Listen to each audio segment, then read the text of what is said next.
నమస్తే, నేను Rajesh. Welcome to 6 TV special డిబేట్కి స్వాగతం. కాంగ్రెస్ పార్టీ అధికారం చేపట్టిన తర్వాత ప్రాజెక్టుల చుట్టూ రాజకీయం నడుస్తూ ఉంది. ముఖ్యంగా ఇటు అధికార పార్టీ, ప్రతిపక్ష బీఆర్ఎస్ పార్టీ మధ్యలో మాటల యుద్ధం నడుస్తుంది. గత ప్రభుత్వంలోనే ఏదైతే ప్రాజెక్టు కట్టాడో, ముఖ్యంగా కాళేశ్వరం ప్రాజెక్టు పూర్తిగా అవినీతిమయమైంది, అవినీతిలో కూరుకుపోయిందని చెప్పేసి ఇవాళ ముఖ్యమంత్రి గారు చెప్తున్నారు. ఒక మేడిగడ్డ విషయానికి వస్తే ఒక్క పిల్లర్ కాదు, 3 పిల్లర్లన్నీ కూడా డ్యామేజ్ అయ్యాయి. సో ఇది కరెక్ట్ కాదు. సో ఆ గత ప్రభుత్వం చేసిన తప్పులు ఏంటనేది మేము చెప్పడం కాదు, మీరు స్వయంగా వచ్చి చూడండి అంటూ ఈరోజు అసెంబ్లీలో చెప్పారు. ఈ నెల 13వ తేదీ రోజు ఎమ్మెల్యేలను అందరినీ కూడా మేడిగడ్డ తీసుకువెళ్తున్నారు. వాళ్ళతో పాటు ప్రతిపక్ష పార్టీలకు చెందిన ఎమ్మెల్యేలందరూ కూడా 13వ తేదీ 13th రోజే మేడిగడ్డకు తీసుకెళ్ళి అక్కడ గత ప్రభుత్వం చేసే నిర్వాహకం ఏంటి అనేది చూపిస్తామని చెప్పేసి చెప్తున్నారు. అదే 13th రోజు, అదే 13వ తేదీ రోజు ఇటు బీఆర్ఎస్ పార్టీ కూడా ఇదే ప్రాజెక్టుల పేరుతో నల్గొండలోని ఒక బహిరంగ సభ పెట్టింది.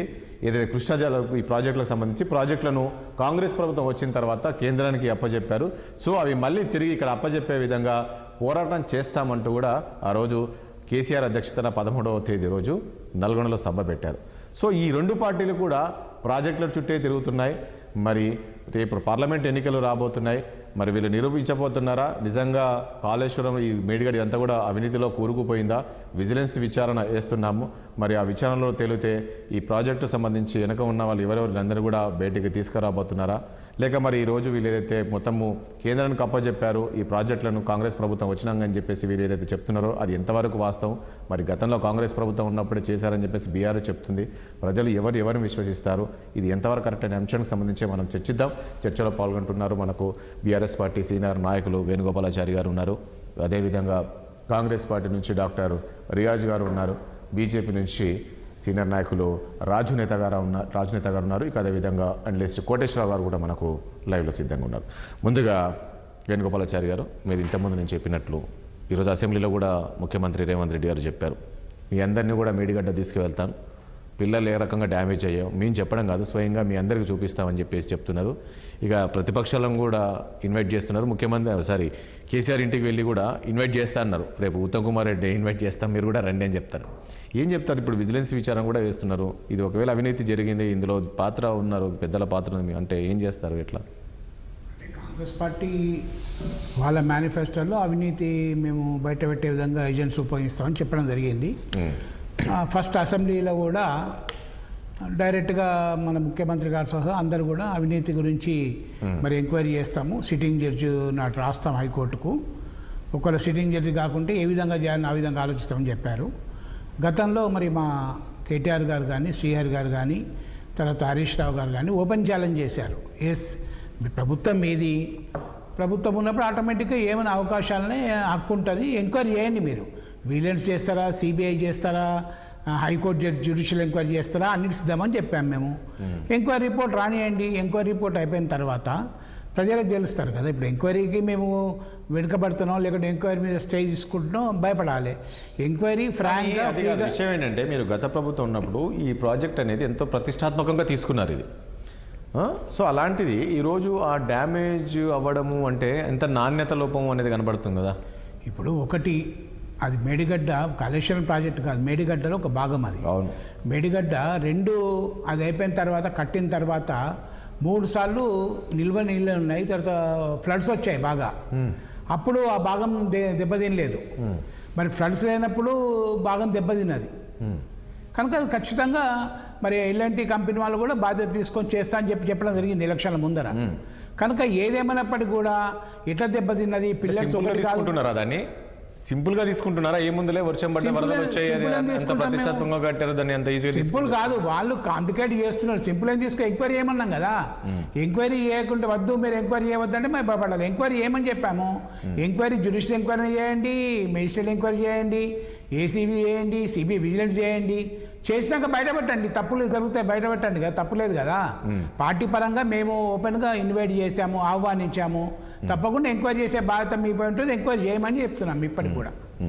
జ్యుడిషియల్ ఎంక్వైరీ కానివ్వండి, లేకుంటే ఏ ఎంక్వైరీ అయినా కూడా పార్టీ సిద్ధం. రియాజ్ గారు, వాస్తవంగా కాళేశ్వరం ప్రాజెక్ట్ అనేది ఒక వైట్ ఎలిఫెంట్. నిజానికి పెనుగంగ వార్ధ తుమ్మిడిగంటి దగ్గర కలిసిన తర్వాత అక్కడి నుంచి గ్రావిటీకి అవకాశం ఉన్న ప్రాజెక్ట్ అది. దాన్ని అక్కడ నుంచి మనం గ్రావిటీ కెనాల్ ద్వారా తీసుకొచ్చి చక్కగా ఎల్లంపల్లి ప్రాజెక్ట్ లింక్ చేసేది అది.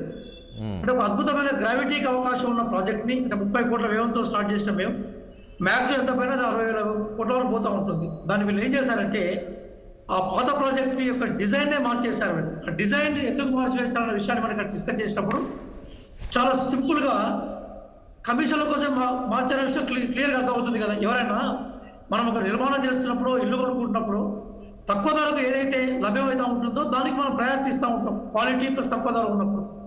కాబట్టి ఇంకా ఆల్రెడీ అంతకుముందు మనకు క్లియర్గా గ్రావిటీకి అవకాశం ఉన్న ప్రాజెక్టును వీళ్ళు ఎందుకు డిజైన్ చేసి దాన్ని బ్యారేజ్గా మార్చాలనే విషయమే పెద్ద ప్రశ్న. ఇప్పుడు పెద్దలు వేణుగోపాల్ గారు ఏమంటున్నారంటే మేడిగడ్డ అందులో పార్ట్ అంటున్నారు, కానీ అదే ప్రధానమైన విషయం కూడా మనకు తెలుసు కదా. సుద్దిల దగ్గర నీటి బుంగలు పడ్డాయి కదా. ఒక్క విషయం అండి, గోదావరి లోయ ప్రాంతం అంతా కూడా బొగ్గుమయం. అది బొగ్గు పొరల మీద ఎవరైనా ప్రాజెక్టులు కడతారండి. మినిమం టెక్నాలజీ ఉన్న వాళ్ళు కూడా కట్టరు. బొగ్గు పొరల మీద మీరు ప్రాజెక్టు కట్టే ప్రయత్నం చేశారు. ఆ ప్రాజెక్టు ఏంటి బ్యారేజ్ రూపంలో కట్టారు. అది కూడా గోదావరి నదికి సంబంధించిన నీళ్లను రివర్స్ పంపింగ్ ద్వారా తీసుకుపోయే ప్రయత్నం చేశారు. చివరికి సరే కాళేశ్వరం చెప్పినట్టుగా ఇప్పుడు వారే పెద్దలే ఒప్పుకున్నారు. ఏమన్నారంటే అది కట్టిన దగ్గర నుంచి అది రిజర్వాయర్లో ఉపయోగపడేది తప్ప దానివల్ల అంటే నీళ్లు నిల్వకే మారిపోయింది తప్ప దాని చేతి పంపింగ్ అయిపోయి పొలాలకు నీళ్ళు వచ్చే సందర్భాలు కూడా ఏమీ లేవు. ఫ్లడ్స్ని అరికట్టే ప్రయత్నం కూడా పెద్దగా చేసిందని లేదు కూడా పెద్దలే మాట్లాడుతున్నాం. కాబట్టి చాలా క్లియర్గా ఏంటంటే మేడిగడ్డ, సుందిల్లా అట్లాగే అన్నారం ఏదైతే ఉందో అదొక వైట్ ఎలిఫెంట్ తప్ప తెలంగాణ ప్రయోజనాలకు ఉపయోగపడేది లేదు. పోనీ దాని మీద అంతా వ్యయం పెట్టిందంటే దాని మీద వచ్చే ఖర్చు అంతా కూడా దాని మీద మనం పెట్టినంతా కూడా మళ్ళీ మనం వడ్డీలను తీసుకొచ్చాం, అప్పులను పట్టుకొచ్చాం. అది మిగులు బడ్జెట్ తీసుకొచ్చింది కాదు. ఆ వడ్డీలను కట్టే క్రమంలోనే మొత్తం తెలంగాణ బడ్జెట్ అంతా దానికి పోతూ ఉంటుంది. పోనీ దాని మీద అది బేసికల్గా రెవెన్యూ ఇన్కమ్ కింద చూపెడతామా, క్యాపిటల్ ఇన్కమ్ కింద చూపెడతామా, క్యాపిటల్ ఇన్కమ్ కింద చూపెట్టారు. రెవెన్యూ ఇన్కమ్ అయిపోయింది. రియాజ్ గారు ఒకటి సరే అది ఓకే, ఎందుకు 13th రోజే పెట్టారు? ఆ రోజు బీఆర్ఎస్ సభ ఉంటుంది అక్కడ నల్గొండలో. సో అదే రోజు మేము పెట్టాలని చెప్పేసి మీరు పెట్టాలా? ఇది షెడ్యూల్లో ఉందా 13th రోజు అనేది, లేక ఆల్ ఆఫ్ సడన్ గా వీళ్ళు ఫిక్స్ చేసేందుకు మీరు చేశారా? 12వ తారీఖుతో అసెంబ్లీ అయిపోతుంది. అయిపోయాక నెక్స్ట్ డే ఏం చేయాలి? మేము అసెంబ్లీలో ఏ విషయాల మీద చర్చ జరిగిందో, రాష్ట్ర బడ్జెట్ ఏ రకంగా గతంలో దుర్వినియోగం చేయబడిందో ప్రజలకు చెప్పాల్సిన బాధ్యత ఉంటుంది కదా. డెమోక్రసీలో ఎప్పుడైనా కూడా ప్రజలే మనకి ప్రధానమైన మన ప్రజలకి బాధ్యత వహించాలి కదా సార్. కాబట్టి 12వ తారీఖు అసెంబ్లీ అయిపోతుంది కాబట్టి 13వ తారీఖు చూపెట్టే ప్రయత్నం చేస్తాం. పెద్దగా దాంట్లో మనం కొత్తగా అదే రోజు పెట్టాలనే గుణం కాదు. కానీ ఏదైనా కూడా నిజంగా నిప్పు తేలాలి కదా. మీరేమో ఇక్కడ అవినీతి జరిగింది అని మీరు చెప్తున్నారు. ఇప్పుడు అదే రోజు బీఆర్ఎస్ శ్రేణులు చెప్తున్నారు మేము 10 ఏళ్ళు అధికారం ఉన్నప్పుడు ఈ కృష్ణా ప్రాజెక్టులు ఏవి కూడా కేంద్రానికి అప్పచెప్పలే, మీరు వచ్చిన 2 నెలలే మీరు అప్పచెప్పారు, దీన్ని తిరిగి వెనక్కి అప్పగించే విధంగా మేము పోరాటం చేస్తామని వాళ్ళు మీ పైన చెప్తూ ఉన్నారు. ఈరోజు వాళ్ళు అక్కడ ఆ సభ పెడుతున్నారు. ఇప్పుడు వెరీ సింపుల్ సార్, మేము అప్పచెప్పినాం గతంలో అప్పచెప్పినాం అనే విషయాన్ని జస్ట్ మీరు ఓపెన్ చేయరాదండి. ఏ రోజు కృష్ణానది మీద ఆంధ్రప్రదేశ్ సంబంధించిన పోలీస్ బలగాలు వచ్చాయి? ఏ రోజు చంద్రబాబు నాయుడు తోటి ఎవరు దోస్తాను కట్టేసి పోయినారు? ఎవరు రోజా ఇంటికి పోయి రొయ్యల పులుసు తీసుకొని కమ్మగా ఉందని ఎవరు కామెంట్ చేసినారు? ఎవరు జగన్మోహన్ రెడ్డిని అలాయ్ బలాయ్ తీసుకొని ఇదే ఇప్పుడు మనం చెప్తున్న మేడిగడ్డకు ఆహ్వానించారు? ఇప్పుడు క్లియర్గా అర్థమవుతుంది ఏంటంటే అందిత జుట్టు అందిత కాళ్ళు అందకుండా జుట్టు అండి. విషయం అది కాదు సార్. విషయం ఏంటంటే బేసికల్గా ఒక అమూల్యమైన ప్రజాధనం, సరే అదొక బీఆర్ఎస్ పరిపాలనలో అమూల్యమైన ప్రజాధనము మేడిగడ్డ, సుందిల్లా, అన్నారం అనే ఒక వైట్ ఎలిఫెంట్ మీద ఖర్చు పెట్టబడింది. అది దాని వల్ల క్యాపిటల్ ఇన్కమ్ అన్నారు. క్యాపిటల్ ఇన్కమ్ అంటే ఏంటి? మళ్ళీ మనం తిరిగి వచ్చే ఇన్కమ్ అన్నారు. చివరికి అది ఏమైపోయింది? రెవెన్యూ ఇన్కమ్ గా మారిపోయింది. అంటే నువ్వు పెట్టే ఖర్చు అటే అయిపోతుంది తప్ప మన వెనుక రాదు. మరి అక్కడ వచ్చే లోన్లను కట్టే పరిస్థితి మళ్ళీ వచ్చే ప్రభుత్వాలకి ఉంటుంది కదా. చర్చ ఏంటంటే వీళ్ళు దేన్నైతే ప్రయారిటీ అని చెప్పుకుంటూ వచ్చారు మొదటి నుంచి కూడా, అది ప్రయారిటీ కాదు. అది నిజంగా నీళ్ళలో పోసిన పైసలు, దానివల్ల ప్రజలకు ఏమి ప్రయోజనం చేకూరలేదు. కాంగ్రెస్ పార్టీ ప్రాజెక్టులు కట్టుకుంటూ వచ్చింది కదా. అంతకుముందు ఉన్న ప్రాజెక్టులను ఎవరు కట్టారు? మీరు తీసుకుంటున్నట్టు జూరాల దగ్గర నుంచి మనం మొదలు పెట్టుకుందాం. జూరాల దగ్గర నుంచి మనం మొదలు పెట్టుకుంటే మనకి కనిపించే శ్రీశైలం ప్రాజెక్టు కానీ, నాగార్జున సాగర్ కానీ ఇప్పుడు చిత్రంగా టీడీపీ హయాంలో కట్టబడింది. ఇవన్నీ ప్రాజెక్టులు ఎవరి నిర్మాణంలో జరిగినాయి? అట్లాగే గోదావరి నది మీద మనం చెప్తున్నట్టుగా శ్రీరామ్ సాగర్ ప్రాజెక్ట్ ఎవరి టైంలో బయటకు వచ్చింది? చిన్న ప్రాజెక్టులు ఎవరు కట్టారు? వీళ్ళు మొత్తం చెప్పినంత కూడా మేడిగడ్డ అని చెప్పారు. చివరికి అది ఏమైపోయింది? నిష్ప్రయోజనం అయిపోయింది కదా. కాబట్టి ప్రాజెక్టుల పేరు మీద నిర్మాణాత్మకమైన కృషి మేము చేస్తాం. ఇవాళ బడ్జెట్లో కూడా బట్టి విక్రమార్క గారు క్లియర్ చెప్పారు, మేము చిన్న స్థాయి చిన్నతర ప్రాజెక్టులు మేము ఫోకస్ చేయబోతున్నాం, ఎక్కడిదక్కడ నీటిలో చేయబోతున్నాం చెప్పినాం. ఇక్కడ వీళ్ళు ఏం చేశారంటే 10 ఏళ్ల తెలంగాణ శ్రమను, తెలంగాణ ప్రజల యొక్క రక్తము చెమట ద్వారా వచ్చిన మిగుల్ని ఈ రోజు ఆ వైద్యుల మీద ఖర్చు పెట్టారు. కాబట్టి ఒక నిమిషం రియాజ్ గారు, ఒక నిమిషం ప్లీజ్. బీజేపీ నుంచి మనకు రాజు ఉన్నారు. రాజు నేత, ఏంటి ఈ రెండు పార్టీలే మనం చూస్తూ ఉన్నాం కదా, గత కొద్ది రోజులుగా చూస్తే ప్రాజెక్టుల చుట్టే తిరుగుతున్నాయి, ప్రాజెక్టుల చుట్టే వీళ్ళు మాటలు ఏ రకంగా విమర్శలు చేసుకుంటున్నారు, ఇక్కడ అవినీతి జరిగిందని అధికారంలో ఉన్న కాంగ్రెస్ చెప్తుంది. మీరు ఈరోజు ఈ కృష్ణ ప్రాజెక్టుల సంబంధించి మీరు ఇట్లా చెప్తే ఏం బీజేపీ ఏం చూస్తుంది, దీని గురించి ఏ రకంగా ఆలోచిస్తుంది? కేవలం ఇది లోక్సభ ఎన్నికలకు సంబంధించే ఈరోజు ఈ విమర్శలు చేస్తున్నారు అనుకోవచ్చా? అందరికీ కూడా నమస్కారం అండి, గుడ్ ఈవినింగ్ ప్యానెల్లో ఉన్న సభ్యులందరికీ కూడా నమస్తే. ఈరోజు తెలంగాణ రాష్ట్ర ప్రభుత్వం ఏదైతే ఓట్ ఆన్ అకౌంట్ అనే బడ్జెట్ ని ప్రవేశపెట్టడం జరిగిందో ఇది కేవలం తాత్కాలికమైంది కాబట్టి, అంటే 4 నెలల కాలానికి ప్రవేశపెట్టినటువంటి బడ్జెటే కాబట్టి ఇందులో వీళ్ళు పెట్టినటువంటి మొత్తం 2,75,891 కోట్ల బడ్జెట్ ఏదైతే ఉందో అది పూర్తి స్థాయిలో ప్రవేశపెట్టిందిగా కాదు. కానీ మళ్ళీ 4 నెలల తర్వాత జూలై వరకు వాళ్ళ తర్వాత మళ్ళీ ఏదైతే బడ్జెట్ పెట్టబోతారో అప్పుడు మనకు పూర్తి క్లారిటీ వచ్చేటువంటి అవకాశాలు ఉంటాయి దీని మీద. అయితే దీంట్లో ముఖ్యంగా చూసుకుంటే అనేక రకాల అంశాల మీద వీళ్ళు ఈ రోజు అసెంబ్లీలో లేవనెత్తడం జరిగింది. అందులో కొన్ని బడ్జెట్ సంబంధించినవి ఉన్నాయి, కొన్నేమో బడ్జెట్ కు సంబంధం లేనటువంటి రాజకీయ అంశాలు కూడా ఉన్నాయి. మీరు అన్నట్టు కాళేశ్వరం ప్రాజెక్టులో అవినీతి జరిగిందని గత కొన్ని సంవత్సరాల నుంచి అన్ని పొలిటికల్ పార్టీస్, ప్రతిపక్షంలో ఉన్న అన్ని పొలిటికల్ పార్టీస్ చెప్పుకుంటూ వస్తూనే ఉన్నాయి. 30,000 కోట్ల రూపాయలతో ప్రారంభమైనటువంటి ప్రాజెక్టు ఎలా 1,30,000 కోట్ల వరకు పోయింది, ఏ రకంగా అంచనా వ్యయాన్ని పెంచుకుంటూ పోయారు అనేది అందరికీ తెలుసు. అందులో ఎంతో అవినీతి జరిగింది అనేది తెలుసు సమాజానికి మొత్తం కూడా. దానికి సంబంధించి రీసెంట్ గా నిన్ననో మొన్ననో అందరూ అంటున్నారు. కానీ ఒకటి రాజు గారు, మీరు కూడా గతంలో అన్నారు అవినీతి, కానీ ఎవరు కూడా బయట పెట్టలేకపోయారు నాకు తెలిసి. దాదాపు 5 ఏళ్ల నుంచి గతంలో బీజేపీ ఉన్నారు, అక్కడ అవినీతి జరిగింది మీరు అన్నారు, అవినీతి జరిగిందని చెప్పేసి కాంగ్రెస్ చెప్పింది, కానీ ఎవరు కూడా ఇప్పటి వరకు కనీసం ఆధారాలు బయట పెట్టలేదు. మేము కూడా 100% దాని మీద నిజాలను నిగ్గుదేల్చాలని ఎప్పటి నుంచో డిమాండ్ చేస్తా ఉన్నాం. ఎందుకంటే ఈరోజు ప్రజల యొక్క ధనాన్ని, ప్రజాధనాన్ని ప్రజలు పన్నుల రూపేణ ప్రభుత్వానికి చెల్లించిన దాన్ని తర్వాత ప్రజల నడ్డి విరిచే రకంగా వివిధ రూపాలలో అప్పులు తీసుకొచ్చి దాంట్లోకి వడ్డీలు కట్టే పరిస్థితి లేనటువంటి విధంగా ఈ రోజు తీసుకొచ్చిన అప్పులన్నీ కూడా తీసుకుపోయి కాళేశ్వరం ప్రాజెక్ట్ లో పెట్టారు. అందులో ఎవరెవరికైతే కాంట్రాక్టులు కట్టబెట్టారో, ఎవరెవరికైతే దాంట్లో కమిషన్లు పోయాయో, ఒకవేళ ఇంత 1,30,000 కోట్ల రూపాయలు పెట్టి కట్టినా కూడా ప్రాజెక్టు తర్వాత చూస్తే అది మొత్తం పేక మెడల్ లాగానే కూలిపోతున్నటువంటి సందర్భాలు ఉన్నాయి. ఇంత ముందుకు పెద్దలు చెప్పినట్టు మేడిగడ్డ బ్యారేజ్ సంబంధించి సాక్షాత్ కేంద్రం నుంచి ఒక టీం వచ్చి చూసిపోయింది. అవును, నిజంగానే ఇది నాణ్యత ప్రమాణాలు ఎక్కడ కూడా పాటించలేదు కాబట్టి ఇది భవిష్యత్తులో ఉంటుందో ఉండదో కూడా అనేటువంటి రకంగా కేంద్రం నుంచి వచ్చినటువంటి అధికారుల సభ్యుల బృందం కూడా చెప్పడం జరిగింది. కాబట్టి ఈ రోజు తెలంగాణ రాష్ట్రంలో మీరు కూడా నమ్ముతున్నారా ఇక్కడ అవినీతి జరిగింది గత ప్రభుత్వ హయాంలోని? 100% టిఆర్ఎస్ ప్రభుత్వంలో కాళేశ్వరం ఒక్కటే కాదు, మిగతా చాలా విషయాలలో అనేక రకాలైనటువంటి అవినీతి జరిగింది. ఇప్పుడు ఈ ప్రభుత్వం తీసుకుంటున్న నిర్ణయాలన్నీ సరైన ఒకటి రాజు గారు, అంటే ఇప్పుడు మీరు అన్నట్లు ఈ ప్రభుత్వం తీసుకున్న నిర్ణయాలు ఏవైతున్నాయో ఇప్పుడు విజిలెన్స్ విచారణ కావచ్చు ఇవన్నీ, సో కరెక్టే తీసుకుంటున్నారు అనుకోవచ్చా, లేక కక్షపూరితంగా చేస్తుంది గత ప్రభుత్వం పైన అని అనుకోవచ్చా? మొదలే ఈ 10 సంవత్సరాల పరిపాలన పోయిన తర్వాత కాంగ్రెస్ పార్టీ ఏ రోజైతే అధికారంలోకి వచ్చిన కొద్ది రోజుల్లోనే అసెంబ్లీ సెషన్స్ లో వీళ్ళు మాట్లాడుతూ రాష్ట్రంలో ఏ రకంగా అప్పులు ఉన్నాయి, ఎట్లా అప్పులు తీసుకొచ్చారు, ఇబ్బడిగా రాష్ట్రాన్ని మొత్తం అప్పుల కుప్పగా మార్చిరని వీళ్ళు పవర్ పాయింట్ ప్రజెంటేషన్ కూడా ఇచ్చారు అసెంబ్లీలో. అంటే వీళ్ళు ఒక రకంగా గత ప్రభుత్వం చేసినటువంటి తప్పులను చూపిస్తారు, వాళ్ళు చేసినటువంటి అవినీతిని కూడా బయటికి తేవాలనే ప్రయత్నం చేస్తారు. తప్పకుండా మేము దాన్ని అప్రిషియేట్ చేస్తాము.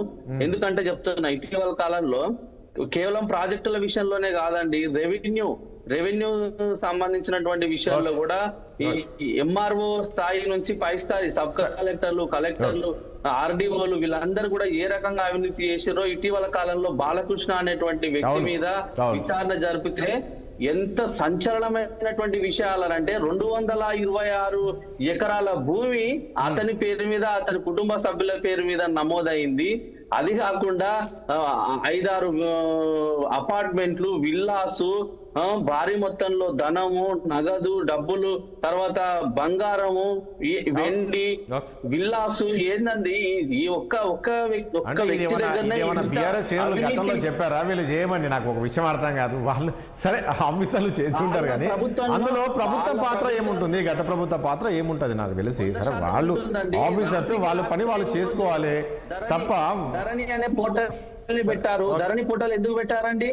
మీకు తెలుసా తెలియదు? గతంలో పేపర్లలో కూడా బ్యానర్ ఐటమ్స్ వచ్చినాయి. ఏమని తెలుసా? ధరణి పోర్టల్ అధికారులు దుర్వినియోగం చేస్తున్నారు. రాత్రికి రాత్రే పోర్టల్ ను వాళ్ళు ఓపెన్ చేసేసుకొని 100 ఎకరాలు తారుమారు చేశారనే విషయాలు కూడా వచ్చినాయి కదా మనకు. రైట్ రాజు ఒక నిమిషం ప్లీజ్. కోటేశ్వర గారు, ఏంటి ఈ ఫైట్? రెండు పార్టీల మధ్యలో ఈ వాటర్ ఫైట్, నీళ్లు నిప్పు తీసుకొచ్చే నిప్పును రాజు చేసే ప్రయత్నం చేస్తున్నారు అనిపిస్తుంది. నీళ్ళ నుంచి ఒక నిప్పు రాజు చేసే ప్రయత్నం చేస్తున్నారు అనిపిస్తుంది. ఏమనిపిస్తుంది? ఇది నిజమేనా? ఈరోజు కాంగ్రెస్ ఏదైతే చెప్తుందో విజిలెన్స్ విచారణ వేస్తున్నాము, బాధ్యులు ఎవరైనా ఉండే వాళ్ళకి చర్యలు తీసుకుంటామంటారు, ఇదంతా అయ్యే పని అంటారా? జరుగుతుందంటారా? ఇప్పుడు ప్రత్యేక తెలంగాణ రాష్ట్ర సాధన ఉద్యమంలో నీటి సమస్య అనేటువంటిది 3 ప్రధానమైనటువంటి అంశాల్లో నీటి సమస్య కూడా ఒకటి. ఇప్పుడు మళ్ళా 10 సంవత్సరాల తర్వాత కూడా ఆ నీటి సమస్య మీదనే రాష్ట్ర ప్రజల మనోభావాల్ని ఎవరికి వాళ్ళు తమకు అనుకూలంగా మార్చుకోవడానికి అధికారంలో ఉన్నటువంటి కాంగ్రెస్, ప్రతిపక్షంలో ఉన్నటువంటి బీఆర్ఎస్ ప్రయత్నిస్తుంది అనేటువంటిది మనకు స్పష్టంగా. ఎందుకంటే 13వ తారీఖు నల్గొండలో సభ జరుపుతామని వాళ్ళు చాలా రోజుల క్రితమే చెప్పారు. ఆ తర్వాత మాత్రమే 13వ తారీఖు మేడిగడ్డ సందర్శన అంశాన్ని ప్రభుత్వం లేదా అధికార కాంగ్రెస్ ముందుకు తీసుకొచ్చాం. అందులో దీనిలో రాజకీయాలు అనేటువంటిది స్పష్టంగా కనిపిస్తున్నాయి. ఎవరి రాజకీయ ఎత్తుగడలు వాళ్ళు వేస్తున్నారు. వాళ్ళు నల్గొండలో కోటేశ్వర గారు ఇప్పుడు ఈ ప్రభుత్వ తప్పును ఎత్తి చూపే ప్రయత్నం చేయాలని వీళ్ళు చూశారు. అక్కడ ఆ రోజు సభ పెట్టి చూసారా, ఈ ప్రాజెక్టులను మేము ఇన్ని రోజులు కాపాడుకున్నాము, ఈ రోజు కేంద్రం కాపాడు. సో లేదు వీళ్ళు కాళేశ్వరంలో మేడిగడ్డలో ఈ రకంగా అవినీతి జరిగింది వీళ్ళు చూపించే ప్రయత్నం చేస్తున్నారు. అదే రోజు పెట్టుకోవడం అంటే. అందుకనే ఇప్పుడు మేడిగడ్డలో ఏం జరిగింది, లేకపోతే మిగతా ప్రాజెక్ట్ ప్రాంతాల్లో ఏం జరిగింది అనేటువంటిది ఒక విజిలెన్స్ విచారణ ఇంకా పూర్తి కాలేదు, లేదా జరుగుతూ ఉంది. ఆ తర్వాత దాన్ని బట్టి ఏ స్థాయిలో విచారణ జరుపుతారు ఏమిటనేటువంటిది మనం చూడాల్సి ఉంది. అది దానికి సంబంధించినటువంటి అంశాలు మరి లోక్సభ ఎన్నికల లోపల మనకి తేలేట్టుగా ఏమీ కనపట్లేదు. అది ఒక వాస్తవం. సరే, తర్వాత ఏం చేస్తారు ఏంటనేటువంటిది మనం చూడాల్సి ఉంది. లోక్సభ ఎన్నికల్లో ఇది కూడా ఒక ప్రధానమైనటువంటి ఎన్నికల అంశంగా మారనుందనేది స్పష్టం. ఇక నల్లగొండలో జరిపేటువంటి సభ గురించి ప్రాజెక్టులు కేంద్రానికి అంటే కేఆర్ఎంబికి సంస్థకు అప్పగించారు అనేటువంటిది బీఆర్ఎస్ తీసుకొస్తున్నటువంటి ఒక ప్రధానమైనటువంటి అంశం. ఇక్కడ నేనేం చెప్పదలుచుకున్నానంటే, ఒక వివాదం ఉన్నప్పుడు అది కేంద్రానికి అప్పగించినా, గత ప్రభుత్వం అప్పగించినా, లేకపోతే ఇప్పుడు ప్రభుత్వం అప్పగించినా గానీ అక్కడున్నటువంటి నీళ్లని ఇంకొక రాష్ట్రానికి కేంద్రం తరలించేటువంటి అవకాశం లేదు.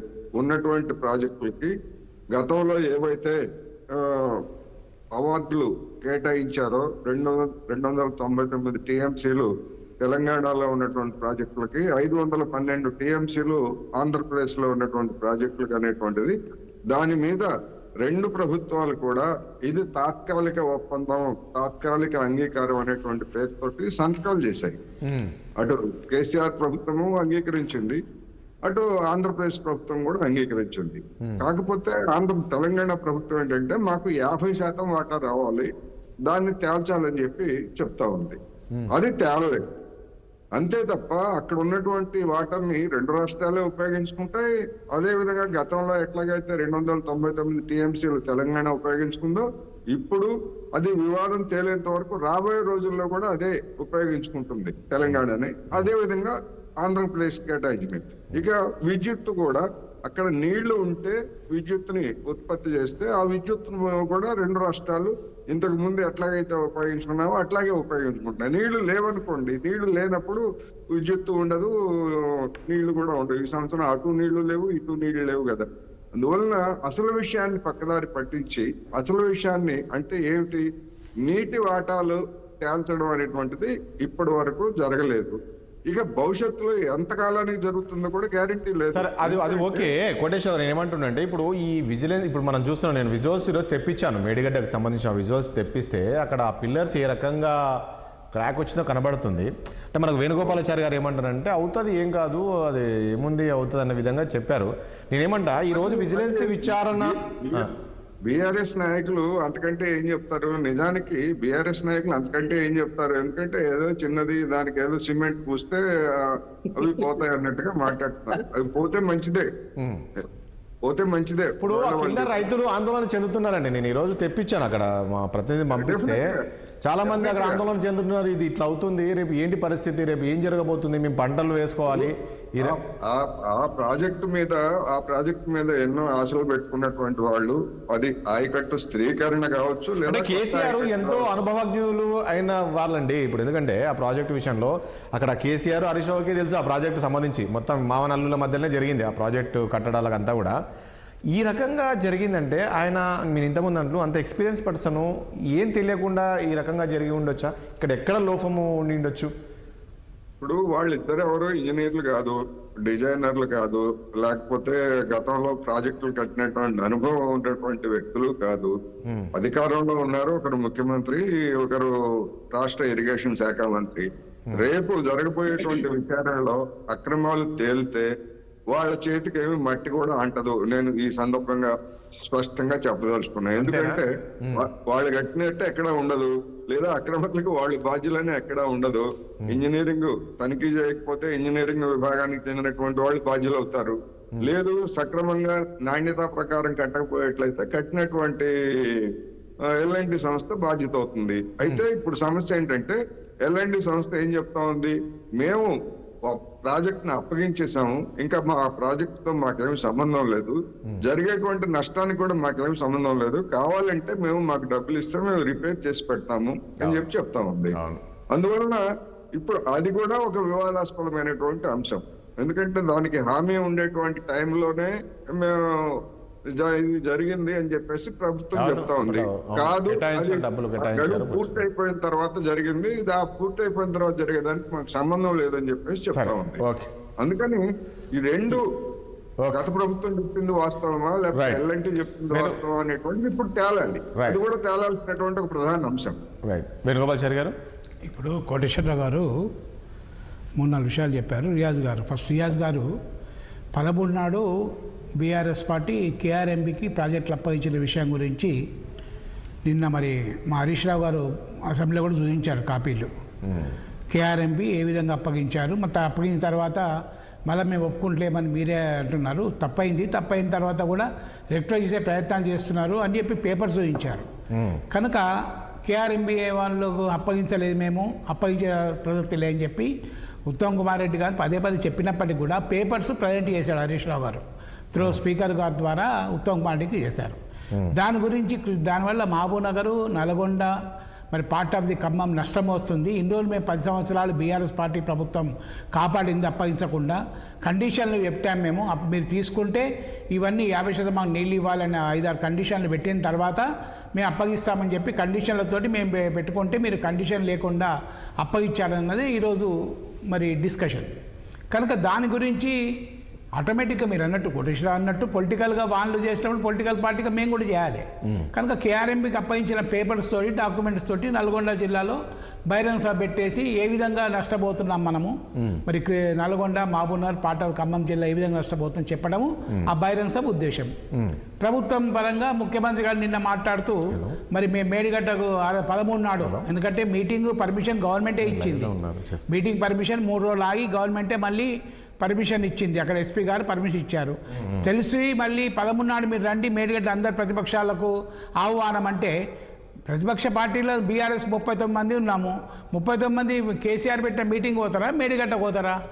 అంటే కావాలని రాజకీయం చేయాలన్న ఆలోచన ప్రభుత్వానికి. వాళ్ళ తప్పును కప్పిపుచ్చుకోవడానికి ఇది పెట్టారంటారా మీరు? నేను వాళ్ళు ఇప్పుడు అందుకే ఒకటి లేక మీ తప్పులు కప్పిపుచ్చుకోవడానికి ఇది మాకు అవసరం లేదు కదా, మేము ప్రభుత్వం మాది కాదు కదా. ఇప్పుడు మేము అందుకు రియాజ్ గారు చెప్పినా వాళ్ళు ఆ రోజు పెట్టుకున్నారు, మీరు ఎందుకు పెట్టారు ఆ రోజే? మరి అట్లా మేము ముందు 13 డిసైడ్ అయిన తర్వాత వాళ్ళు నిన్న చెప్పారు కదా. 13 నాడు మేము మీటింగ్ అని డిసైడ్ అయిన తర్వాత నిన్న ముఖ్యమంత్రి గారు సభలో చెప్పారు, నిన్న డేట్లో చెప్పారు ముఖ్యమంత్రి గారు. 13 నాడు మీటింగ్ ఎప్పుడో డిసైడ్ చేశాము, పర్మిషన్ వచ్చింది, అరేంజ్మెంట్స్ అవుతున్నాయి. మా జగదీశ్వర్ రెడ్డి గారు మాజీ మంత్రి గారు అరేంజ్మెంట్ చేస్తున్నారు నల్గొండల. ఈ మీటింగ్ పెట్టుకోవడం ముఖ్యం కాదు. రెండో రోజు ఎంక్వైరీ చేస్తున్నాము. అదే ఇప్పుడు ఫ్లడ్ ఫ్లో కెనాల్ వచ్చింది, flood flow canal back side గా పంట తీసుకున్నాం రైతులు. ఫ్లడ్ ఫ్లో ఇదే ఫ్లడ్ ఫ్లో కింద లాస్ట్ ఇయర్ పంట నీళ్లు రివర్స్ వచ్చినాయి కదా కాళేశ్వరం నుంచి. ఓకే, మేడిగడ్డ ఇప్పుడు ఒకటే చెప్తున్నాం మేము, మేడిగడ్డ అయినా కాళేశ్వరం అయినా ఇంకే ప్రాజెక్ట్ అయినా కూడా ఖచ్చితంగా ఎంక్వైరీ చేయండి. ఎంక్వైరీ డ్రాగ్ ఆన్ చేసుకుంటూ ఎంక్వైరీ పేరు మీద బీఆర్ఎస్ పార్టీని నష్టం చేయడము, బీఆర్ఎస్ పార్టీ నాయకులను బదనాం చేయవద్దు. నేనేమంటా అంటే ప్రభుత్వం మీది, జ్యుడిషియల్ ఎంక్వైరీ చేయండి, సిబిఐ ఎంక్వైరీ చేయండి, మేజిస్ట్రేట్ ఎంక్వైరీ, వీఆర్ రెడీ. అది ఎంక్వైరీ పేరు మీద 2 నెలల నుంచి ప్రభుత్వం 2 నెలల నుంచి ఎంక్వైరీ చేస్తాము అనుకుంటా అవసరం లేదు. ఎంక్వైరీ ఏమని చెప్పి మేమే చెప్పాం కదా. ఎంక్వైరీ పేరు మీద బీఆర్ఎస్ పార్టీ రమ్మంటున్నారు కదా, వెళ్తే అయిపోయేది కదా. మీరే ఇప్పుడు ఇంత ధైర్యం వాళ్ళైతే మేము ఎందుకు వెళ్ళాలి ప్రతిపక్ష పార్టీగా? మా మాట వింటున్నారు వాళ్ళు. మేము వై షుడ్ వీకో ప్రభుత్వం చెప్పి పొలిటికల్గా చేసిన దానికి మేమెందుకు? మా పార్టీ విధానం మాకుంటుంది, మా ఆలోచన మాకుంటుంది. వాళ్ళు పోమని చెప్పండి ఎమ్మెల్యేలు, ప్రభుత్వ పరం ఖర్చుతోటి ప్రభుత్వం తీసుకోమని చెప్పండి. మరి ఉన్నా మేము అడిగేది 6 గ్యారంటీల పేరు ఉన్న 11 గ్యారంటీ అమలు పేర్లు ఈ రకంగా గత ప్రభుత్వం చేసిన దానిపైన వీళ్ళు ఈ రకంగా చూపిస్తుంటే మీకు ఇబ్బందికరమైన పరిస్థితి, రేపు ఇబ్బంది తప్పవా మీకు? ఒకవేళ విజిలెన్స్ విచారణలో ఇక్కడ అవినీతి జరిగిందని చెప్తే రేపు కేసీఆర్ చుట్టూ ఉచ్చు బిగే అవకాశం ఉండదా? హరీష్ రావు కేసీఆర్ ఉన్నారు దీని చుట్టంతా కూడా. ఎందుకు ఎంక్వైరీలో ఎవరు వెళ్తే వాళ్ళని యాక్షన్ తీసుకోమంటున్నాం కదా. మేము దాంట్లో ఏదో పోయి కోర్టుకు మేము స్టే కొరకు పోతలేం కదా. ఇప్పుడు కాంగ్రెస్ పార్టీ నాయకులు స్టే కొరకు పోతలేం. మేము ఎంక్వైరీ ఏమైనా మేము చెప్తున్నాం, అసెంబ్లీ సాక్షి చెప్పాక కదా. మా డిప్యూటీ లీడర్ చెప్పిండు, సిఆర్ గారు చెప్పిండు, మరి మా పార్టీ వర్కింగ్ ప్రెసిడెంట్ చెప్పిండు, అందరు చెప్తున్నాం కదా. కాకపోతే వీళ్ళు ఏంటంటే రాజకీయంగా ఆలోచించేదంటే 2 నెలల నుంచి ఎంక్వైరీ చేస్తాం అనుకుంటారు. రోజు బదనాం చేసే సంస్కృతి బంద్ చేయండి. మీరు ఎంక్వైరీ చేయండి, ఎంక్వైరీ చేస్తే అంటే చట్టపరంగా ఎవరు ఇన్వాల్వ్ అయినరు, ఎట్లా అయింది అవన్నీ ఎంక్వైరీ చేసి సభ ముందు పెట్టండి, దోషులు తేల్చండి. We ready to anything. Right, ఒక బ్రేక్ తీసుకుందాం. ఒక బ్రేక్ తర్వాత ఇదే అంశానికి సంబంధించి మళ్ళీ చర్చ కంటిన్యూ చేద్దాం ప్లీజ్.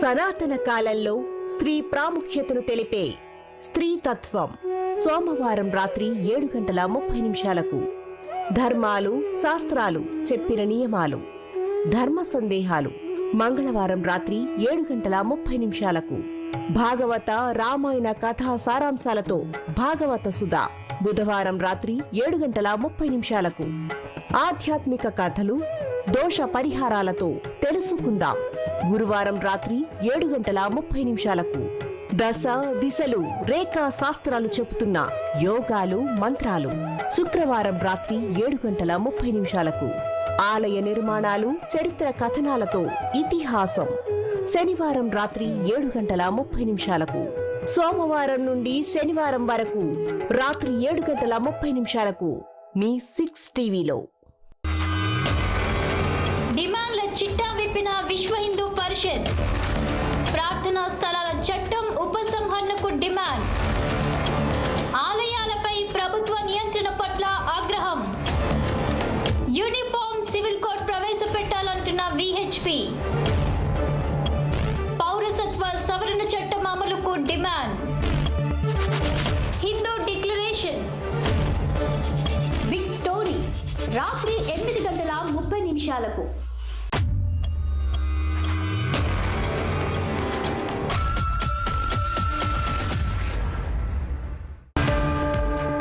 సెలబ్రిటీలే టార్గెట్ గా ఫేక్ ప్రచారాలు సోషల్ మీడియాలో రెచ్చిపోతున్న ఫేక్ బ్యాచ్లు సినీ నటుల నుంచి రాజకీయ నాయకుల దాకా ఏ రంగమైనా అంతా బాధితులే.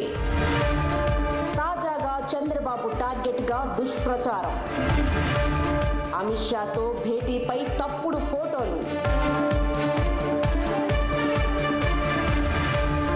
ఫేక్ ప్రచారాలతో ఇబ్బందులు పడుతున్న సెలబ్రిటీలు. ఏది నిజమో ఏది అబద్ధమో తెలుసుకోలేకపోతున్న సామాన్యులు. ఫ్యాక్ట్ చెక్ చేసేలోపే వైరల్ అవుతున్న ఫేక్ కంటెంట్. చట్టాలున్నా ఆగని తప్పుడు ప్రచారాలు. Fake check పడేదెప్పుడు?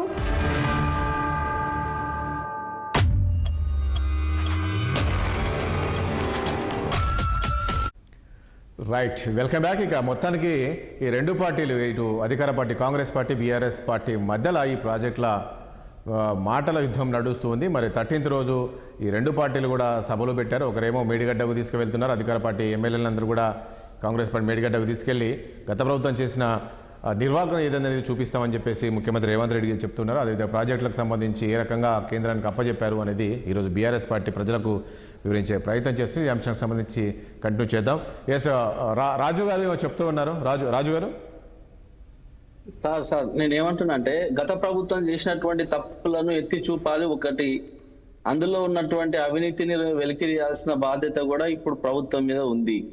అయితే అదే పనిగా ఇక వాళ్ళు గతంలో తప్పులు చేశారు అందుకనే మేము ఇప్పుడు ఏం చేయలేకపోతున్నాం, అప్పులు ఎక్కువ ఉన్నాయి, ఎక్కడ కూడా ఆదాయం లేదు, లోటు బడ్జెట్ ఉంది, ధనిక రాష్ట్రం అనుకున్నాం కానీ మొత్తం ఏంది మన లంక బిందెలు అనుకొని వచ్చినాం కానీ లంక బిందెలు మొత్తం ఖాళీగా ఉన్నాయి ఇప్పుడు అని చెప్పేసి పదే చెప్తూ పోతే కూడా ఈ ప్రభుత్వానికి అది సరైన పద్ధతి కాదు. మన తెలంగాణ రాష్ట్రంలో అనేక రకాలైనటువంటి సమస్యలు ఇప్పుడు తిష్ట వేసుకొని కూర్చున్నాయి. ముఖ్యంగా 2 విషయాల పట్ల ఈ గతంలో 10 సంవత్సరాల్లో అధికారంలో ఉన్నటువంటి టిఆర్ఎస్ పార్టీ దృష్టి కేంద్రీకరించలేదు. ఇప్పుడు కొత్తగా వచ్చినటువంటి కాంగ్రెస్ పార్టీ అయినా వాటి మీద దృష్టి కేంద్రీకరించాలి. అవేంటివయ్యా అంటే, విద్య మరియు వైద్యం. ఏ రాష్ట్రం అయినా అభివృద్ధి చెందాలంటే ముఖ్యంగా ఆ రాష్ట్రంలో విద్యారంగం ఏ రకంగా ఉంది, ఆరోగ్య రంగం ఏ రకంగా ఉంది అనే దాని మీద ఆధారపడి ఉంటుంది. కాబట్టి గతంలో విద్య పట్ల ప్రభుత్వం ఎక్కడ కూడా పట్టించుకున్నటువంటి పరిస్థితి లేదు. ప్రభుత్వ పాఠశాల దగ్గర నుంచి కళాశాలలు, డిగ్రీ కళాశాలలు, ఆ పై స్థాయి యూనివర్సిటీలలో ఎక్కడ సమస్యలు అక్కడనే ఉన్నాయి. వాటికి బడ్జెట్ అలొకేషన్ లో కూడా ఎక్కడ కూడా న్యాయం చేయలేదు. విద్యారంగాన్ని మొత్తం కూడా భ్రష్టు పట్టించినటువంటి చరిత్ర గత ప్రభుత్వానికి. కాబట్టి ఇప్పుడైనా ఈ ప్రభుత్వము ఈ విద్యారంగం మీద దృష్టి కేంద్రీకరించాలి. ఎందుకంటే గతంలో కేసీఆర్ గారి మనవాడు ఒక ప్రభుత్వ పాఠశాలకు పోయి చూసి ఇంత ఘోరంగా ఉంది పరిస్థితి అని చెప్పేసి ఆయన దత్తకు తీసుకొని వెంటనే అక్కడ ఆ మరమ్మతులు చేపించి ఆ వీడియోని మొత్తం వైరల్ చేసి, ఇగో చూడండి తెలంగాణ రాష్ట్రంలో ప్రభుత్వ పాఠశాల పరిస్థితి గతంలో ఎట్లుండే, ఇప్పుడు నేను దత్తగా తీసుకున్న తర్వాత ఎట్లుందని చెప్పి చూపించింది. కాబట్టి ఇట్లా తెలంగాణ రాష్ట్రంలో ఉన్నటువంటి ప్రభుత్వ పాఠశాలల పరిస్థితి చాలా అధ్వానంగా తయారైంది. కళాశాలలు తర్వాత యూనివర్సిటీల్లో కూడా మీరు వి అప్రిషియేట్ ఏంటంటే, మీరు 13వ తారీఖు నాడు ఏదైతే మేడిగడ్డ బ్యారేజ్ కి అందరు ఎమ్మెల్యేలను తీసుకుపోయి మేము సందర్శన పెట్టినాం, అక్కడ ఏ రకంగా అవినీతి జరిగింది, ఏ రకంగా పగులు ఏర్పడ్డాయని చూపిస్తున్నారు కదా. మేము కూడా డిమాండ్ చేస్తా ఉన్నాము. ఒక్క మేడిగడ్డ ప్రాజెక్టుల విషయంలోనే కాదు, తెలంగాణ రాష్ట్రంలో ఉన్నటువంటి స్కూళ్ళు, కళాశాలలు, డిగ్రీ కళాశాలలు కూడా రాజు గారు మొన్ననే కదా వీళ్ళు వచ్చింది, 2 months అవుతుంది. మొన్ననే కాబట్టి అన్ని చేస్తారులే, వన్ బై వన్ చేస్తారు. ఇప్పటికిప్పుడు నేనేమంటా, ఇప్పటికిప్పుడు ప్రభుత్వాన్ని ప్రశ్నించాల్సిన అవసరం లేదనుకుంటాను. సో చాలా ఉన్నాయి కాబట్టి అవన్నీ చేస్తారు వాళ్ళు. సరే, మరి మీరు ఒక 1 year అయిన తర్వాత ఏమైందని అడగొచ్చు. మరి 2 yearly అనుకుంటా మీ విమర్శలు. రైట్, రియాజ్ గారు ప్లీజ్. ఒక్కసారి వినండి సార్, ఇంపార్టెంట్ ఇష్యూ కదా ఇది. మీరు ప్రాజెక్టుల గురించి చెప్పారు, ఓకే, దాని గురించి నేను కూడా కాదనట్లేదు రాజనేత, నేనేమంటున్నాను కాదనట్లేదు. ఎస్, మీరు చెప్పారు బాగుంది. నాకు తెలిసి ముఖ్యమంత్రి కూడా ఈ విద్యా వ్యవస్థకు సంబంధించి కూడా 2 days బ్యాకే రివ్యూ పెట్టాడు. నాకు తెలిసి దీన్ని ఎట్లా చేంజ్ చేయాలి, ఏంటి ప్రక్షాళన ఏం చేద్దాము, ఏంటి స్కూల్స్ కావచ్చు ఇవన్నీ. మరి నేనేమంటున్నా, వాళ్ళకు సమయం ఇద్దాం. మీరు చెప్పారు బాగుంది, కరెక్టే, కానీ సమయం ఇవ్వాలి వాళ్ళు. ఇప్పుడు విమర్శలు చేయడం అని కాదు మాట సార్. నేను ఎందుకంటే మనం కొట్లాడి సాధించుకున్నటువంటి తెలంగాణ రాష్ట్రంలో విద్యా వ్యవస్థ పరిస్థితి చాలా దీనా వ్యవస్థలో ఉంది, శిథిలావస్థకు చేరుతున్నది. కాబట్టి దాని మీద కూడా దృష్టి కేంద్రీకరించి ఎమ్మెల్యేలను అందరినీ కూడా ప్రభుత్వ పాఠశాలల సందర్శనకు, కళాశాలల సందర్శనకు పంపించమంటారు. తీసుకపోతే వాళ్ళకు కూడా అక్కడ గ్రౌండ్ లెవెల్లో ఉన్నటువంటి పరిస్థితి ఏందనేది అర్థమవుతుంది అనేది Okay. నా ఉద్దేశం. దీంతో పాటు ఒక్క నిమిషం సార్, నేను ఒక్కటే నిమిషం మాట్లాడతా. ఈ రోజు ఆరోగ్యానికి సంబంధించి సార్ తెలంగాణ రాష్ట్రంలో ఎన్ని పథకాలు, ఎన్ని ఉచిత పథకాలు పెట్టినా కూడా సార్ ఒక పేద మధ్యతరగతి కుటుంబానికి సంబంధించిన వాళ్ళు ఏదైనా వాళ్ళ ఇంట్లో ఎవరికైనా ఏమైనా జబ్బు పడితే వాళ్ళు ప్రైవేట్ హాస్పిటల్కి పోతే వాళ్ళ జేబులకు మొత్తం చిల్లులు ఉన్నాయి. ఉన్నటువంటి ఎకరా అరెకరా కానీ మొత్తం కూడా అమ్ముకొని ఈ రోజు ప్రైవేట్ ఆసుపత్రులకు కట్టాల్సిన పరిస్థితి ఉంది. కాబట్టి ప్రభుత్వము ఈ వైద్య రంగం మీద కూడా దృష్టి పెట్టాలి. గతంలో చెప్పినట్టు 33 జిల్లాలకు సంబంధించి ప్రతి జిల్లాకు ఒక నిమ్స్ మేము కడతాము, గాంధీ హాస్పిటల్ లెవెల్లో మేము బిల్డింగ్స్ మొత్తం కూడా శాంక్షన్ చేసినాం, కడుతున్నాం అని చెప్పారు. వాటి రాజు గారు ప్లీజ్. లేకపోతే ఎందుకంటే సార్ ఇప్పుడు ప్రతి జిల్లాలో ఉన్నాయి కదా గత ప్రభుత్వం మెడికల్ కాలేజీలు కట్టారు, ప్రతి జిల్లాకు ఒకటి. జిల్లా medical college hospital government of India సగం కట్టినారు, సగం కట్టిన వ్యవస్థలో ఎక్విప్మెంట్స్ కూడా మొత్తం పూర్తి స్థాయిలో లేవు. ఇప్పుడు పూర్తి స్థాయిలో లేవు. రియాజ్ గారు ప్లీజ్ ఒక్క నిమిషం ప్లీజ్. రాజునేత గారు ప్లీజ్ ఒకటే ముఖ్య విషయం రాజు గారు ఒక్క నిమిషం ప్లీజ్. ముఖ్య విషయం రాజు ప్లీజ్. రాజు గారు సబ్జెక్ట్ మనం అది కాదు ప్లీజ్. ఓకే, మళ్ళీ మనం డిస్కస్ చేద్దాం వేరే అంశాలు. ఎస్ రియాజ్ గారు ప్లీజ్ కండి. ఒక చిన్న విజ్ఞప్తి ఏంటంటే ఒకసారి మీరు రాజు గారితో ఒకసారి ఫుల్ టైం ఇంటర్వ్యూ పెట్టండి, మేము కూడా వింటాము. ఇక్కడ ఇష్యూస్ ఏదైతే మనం టాపిక్ పట్టనే మాట్లాడితే బాగుంటుంది. అది ఇక్కడ విషయం ఏంటంటే ఒక 3 ప్రశ్నలు మన ముందు ఉన్నాయనండి. అదేంటంటే ఒకటి, నేను వేణుగోపాల్ గారి ఉద్దేశించి మాట్లాడుతున్నాను మేజర్గా. ఒకటి, గ్రావిటీకి అవకాశం ఉన్న తుమ్మిడి హట్టికి సంబంధించిన గ్రావిటీ ప్రాజెక్టు మీరు ఎందుకు విస్తరించి కాళేశ్వరం దగ్గరికి మీరు మళ్ళించారు? ఫస్ట్ సూటి ప్రశ్న. రెండవ ప్రశ్న ఏంటంటే నిజంగా కాళేశ్వరం ప్రాజెక్టు ఇప్పటికి కూడా క్వాలిటీతో నిర్మితమైన కట్టడంగానే మీరు భావిస్తున్నారా? ఇక్కడ భావిస్తే ఈ పగుళ్ళు చిగుళ్ళు ఏంటనేది మీరు సమాధానం చెప్పాల్సిన అవసరం ఉంటుంది. మూడవ అంశం ఏంటంటే నిజంగా విచారణ జరిపి మేము వాస్తవాలను బయటకు తీసుకొస్తే బీఆర్ఎస్ దాన్ని బేర్ చేసేందుకు సంసిద్ధంగా ఉన్నది. ఈ 3 ప్రశ్నలు వారు సమాధానం ఆశిస్తున్నాను. ఇక ఇంకో చిన్న వివరణ, నేను టాపిక్ వస్తాను కానీ రాజు గారు కాదండి. రియాజ్ గారు ఈ పగుళ్ళు ఇదంతా చూస్తే బీఆర్ఎస్ శ్రేణులు ఒక ఆందోళన అయితే వ్యక్తం చేస్తున్నారు. ఇప్పుడు ఇది ఏదో కుట్ర జరిగింది సంథింగ్, ఎందుకంటే ఎప్పుడు లేనిది సడన్ గా వచ్చిందంటే ఏం జరిగింది అంటే మీరు ఈ బీఆర్ఎస్ ను బదనాం చేసే ప్రయత్నం చేస్తున్నారు అనేది. వినండి, ఈ పగుళ్ళు ఏర్పడేది కాంగ్రెస్ టైంలో కాదు. ఎలక్షన్స్ ముందు బీఆర్ఎస్ కూలీవేతకు సింబల్గానే మేము అందరూ ప్రజలు చూసినాం. అంటే బీఆర్ఎస్ పరిపాలన కదా, ఎలక్షన్స్ ముందు 1 మంత్ ముందుగానే కదా పగుళ్ళు స్టార్ట్ అయ్యి పగుళ్ళు అని కూడా అనట్లేదు నేను, కుంగిపోతా స్టార్ట్ అయింది. కాబట్టి నేను 3 ప్రశ్నలు సంధించాను. గ్రావిటీకి అవకాశం ఉన్న చోట మీరు ఎందుకు ఎత్తిపోతల పథకాన్ని మీరు ఏది రివర్స్ ఇంజనీరింగ్ ప్రాజెక్ట్ తీసుకొచ్చారు? ఆ ప్రాజెక్ట్ డిజైనర్ కేసీఆర్ అని చెప్పి ఆయన ఎక్కడ ఇంజనీరింగ్ చదివాడు నాకు చెప్తే, హరీష్ రావు గారు ఎక్కడ ఇంజనీరింగ్ చదివాడు చెప్తే నేను కూడా సంతోషపడతాను. మూడో అంశం ఏంటంటే అది నాణ్యతతో కూడుకున్న ప్రాజెక్ట్ అని మీరు ప్రకటించగలుగుతారా ధైర్యంగా? అది కేవలం వైట్ వెరిఫైడ్ అని మేము అంటున్నాం. ఎస్, నేను ఒక సోషల్ సైన్స్ విద్యార్థిగా తెలంగాణ ఉద్యమంలో పాల్గొన్నప్పుడు పుస్తకాలు రాశాను తెలంగాణ జనవనరుల మీద. విషయంగా చర్చిద్దాం. రాజు గారు ఒక చిన్న అంశాన్ని అన్నారు కాబట్టి దానికి ఒకటే ఒక 1/2 సెకండ్లో నేను సమాధానం చెప్తున్నది ఏంటంటే ఈరోజు ఇది మనకి బేసికల్గా ఓటాన్ అకౌంట్ బడ్జెటే అయినా కూడా మేము 21,389 కోట్ల రూపాయలు మేము కేటాయించాం. రెసిడెన్షియల్ స్కూల్ మీద ఖర్చు పెట్టేదాన్ని వదిలిపెట్టేసి, అట్లాగే ఉపాధి అవకాశాలకు సంబంధించి 3 మెగా డిఎస్సి, గ్రూప్ 1కి సంబంధించిన కేఎస్ఎస్సీ ప్రక్షాళన, దాంతోపాటుగా పోలీస్ రిక్రూట్మెంట్ మీద మేము కట్టుబడుతున్నాం అని చెప్పాను. మీకు ఇంకో విషయం చెప్తున్నాను. ఆకుంటూరు మురళి గారి ఆధ్వర్యంలో మొత్తం ఈ రాష్ట్రంలో ఉన్న విద్యా వ్యవస్థను పునర్నిర్మించే ప్రయత్నం చేస్తా ఉన్నాం. మీరు విద్య మీద ఫోకస్ చేయమని చెప్పారు, మీకు ధన్యవాదాలు. ఈ విషయానికి వచ్చినప్పుడు ఏంటంటే బడ్జెట్లో చాలా క్లియర్ చెప్పాం. ఎందుకు జరిగిందంటే, ఎందుకు ఈ చర్చ ఇంత బాగా జరుగుతుందంటే 10 సంవత్సరాల టీఆర్ఎస్ ఏరియాస్ బీఆర్ఎస్ బడ్జెట్ మొత్తం కూడా నీళ్ల కేటాయింపు మీదే కేటాయింపులు ఎక్కువగా చూపెట్టేది. ఈ నీళ్ల కేటాయింపులో వీళ్ళు ఖర్చు పెట్టే మొత్తం అమౌంట్ అంతా కూడా 80% కాళేశ్వరం పెట్టారు. నిజంగా 80% మీరు కాళేశ్వరం మీద పెట్టిన తర్వాత ఎన్ని అదనంగా ఎన్ని ఎకరాలకు మీరు నీరు తీసుకొచ్చారు?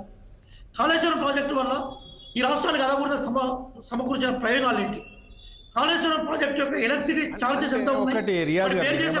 ఒకటి రియాజ్ గారు, మీరు గత ప్రభుత్వము ఏం చేయలేకపోయింది పేద ప్రజలకు అనే విధంగా మీరు చేశారు, ఇది ప్రజాపాలన కావాలని చెప్పేసి మీరు అన్నారు. సో మీకు ఈరోజు ప్రజలు అధికారం ఇచ్చారు.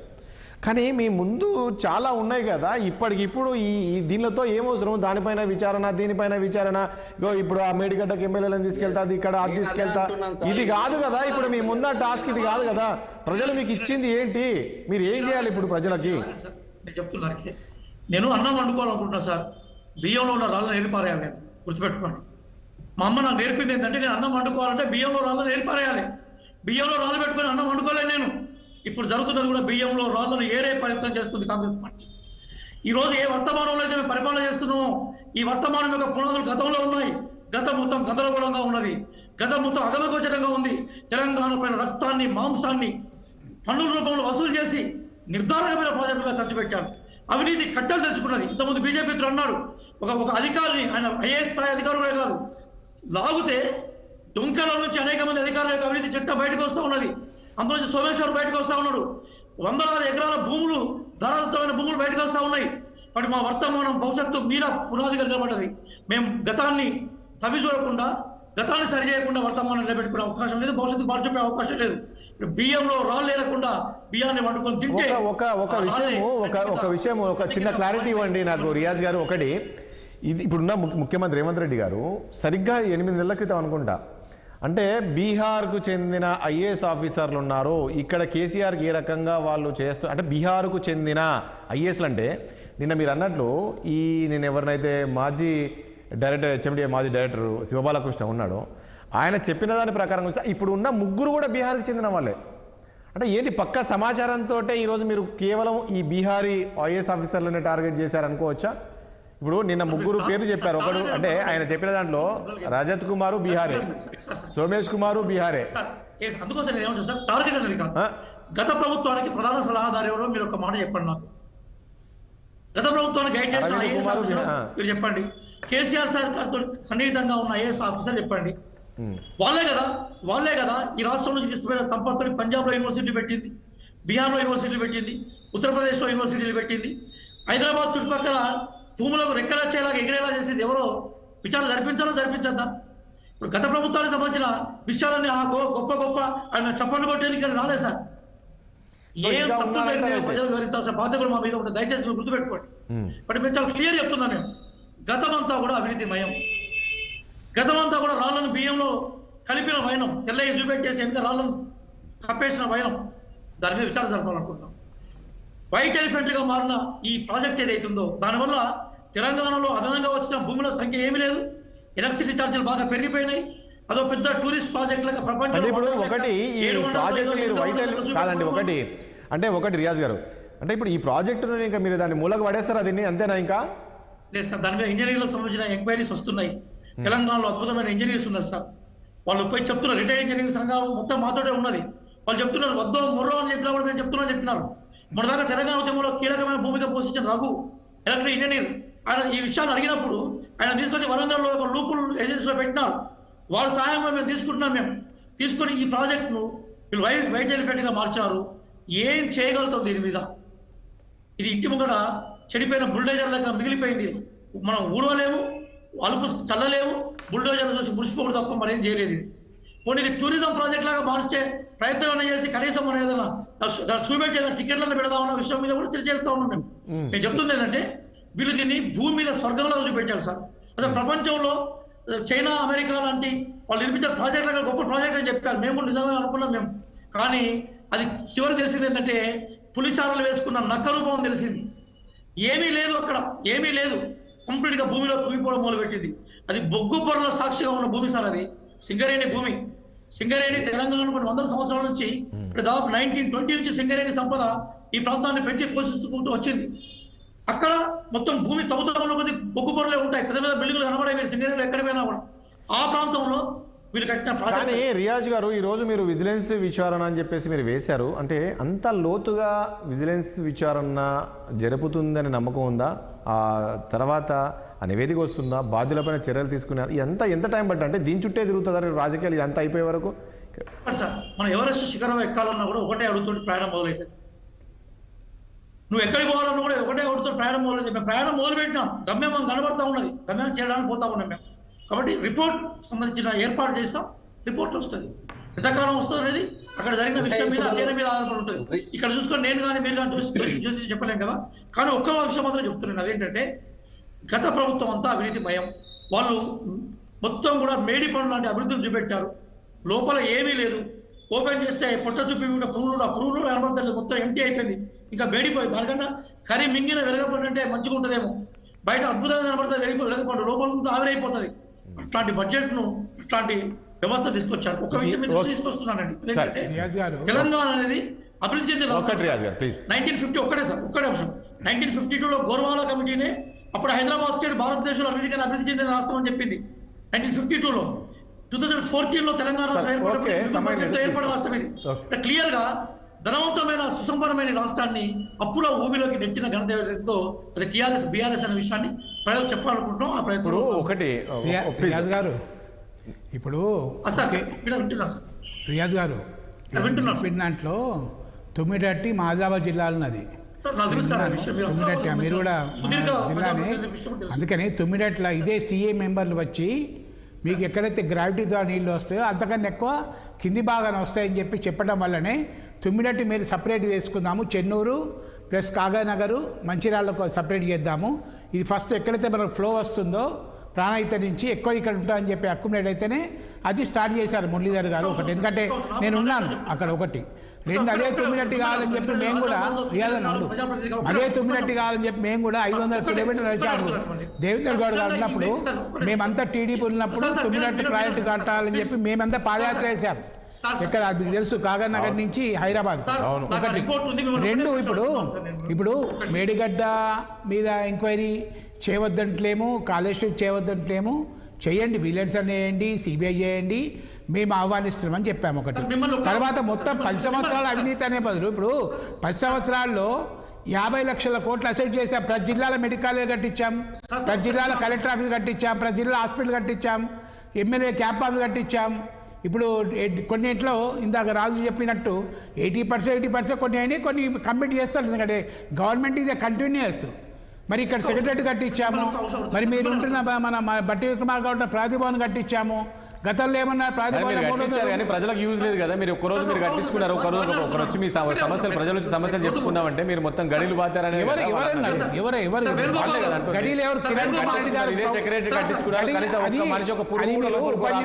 అది మీరు అసెంబ్లీలో మాట్లాడదు దయచేసి. మీరు కూడా ఇప్పుడు గడిలు ఎవరు కట్టిండ్రు? కిరణ్ కుమార్ గారు ఉన్నప్పుడు కట్టిండ్రు, మేము కట్టలేదు. కిరణ్ కుమార్ ఇప్పుడు నేను అంటున్నా కదా, 4 సంవత్సరాలు ఫెన్సింగ్ లేకుండా పరిపాలన ఏమని చెప్పండి.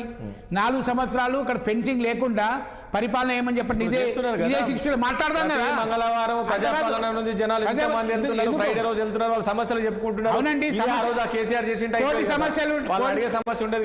కోటి సమస్యలు 2 నెలలు వచ్చినాయి. మీ కోటి సమస్యలు పరిష్కారం చేయండి వద్దని ఎవరన్నారు మీరు? ప్రజాపాలన